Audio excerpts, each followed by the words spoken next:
A federal judge has been told the Duke of Sussex answers on prior drug use in his visa application should be disclosed as they could raise questions over the U.S. government's integrity. Harry's reference to taking cocaine, marijuana and psychedelic mushrooms in his memoir Spear prompted a conservative Washington, D.C. think tank to question why he was allowed into the U.S. in 2020. The Heritage Foundation brought the lawsuit against the Department for Homeland Security, DHS, after a Freedom of Information Act request was rejected, claiming it was of immense public interest. Speaking after the first federal court hearing in the case, Dr. Niall Gardner, from the think tank, told reporters the lawsuit was about holding a high-profile figure and the U.S. government to account. At the end of the day, this is about accountability, transparency and openness on behalf of the U.S. administration with regard to an immigration application by a high-profile individual, Dr. Gardner said.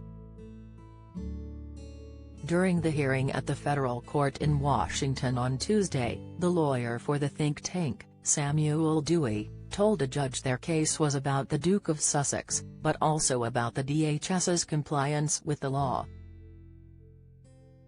Mr. Dewey told Judge Carl Nichols the matter had received widespread and exceptional media attention which has prompted questions about government integrity.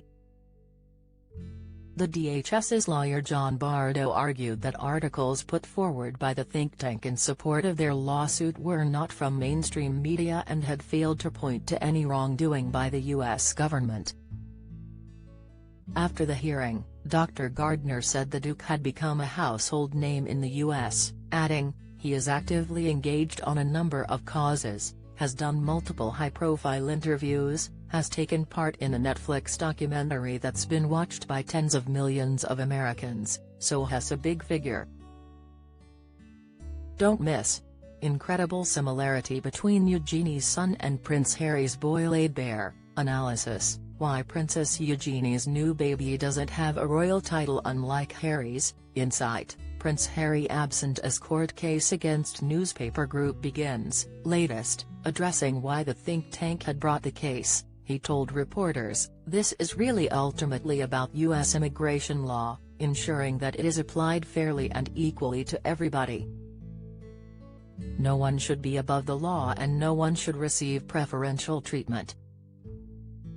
In light of Prince Harry's extensive illegal drug use, we believe he should be held to account with regard to his application.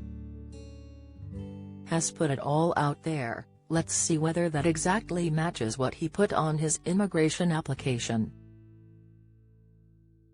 On Tuesday, the Heritage Foundation attempted to seek a preliminary injunction, meaning they wanted to compel all relevant sections of the DHS to respond to their Freedom of Information Act, FOIA, request over the Duke's immigration papers.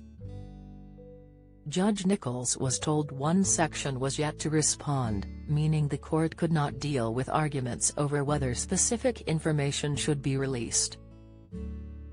The judge gave DHS a week to indicate whether it would be willing to respond to, or expedite, the request for information by the think tank,